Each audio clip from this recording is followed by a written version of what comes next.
Movimiento Acción Nacional Aruba te invita a la manifestación contra el gobierno de la isla. No se lucha y brinca, para no llega de los hogarnan. El BBO, con los hay barricada. El aumento en los servicios ha sido la constante. Agua, electricidad y gasolina son ejemplos contundentes, además del impuesto BBO, el cual prometieron desaparecer y aún está en vigencia. Nos ilusionaron con promesas que aún no cumplen.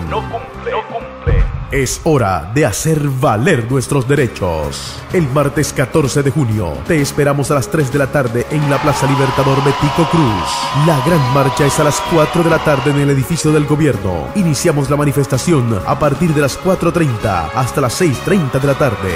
Vamos todos, porque Aruba merece lo mejor.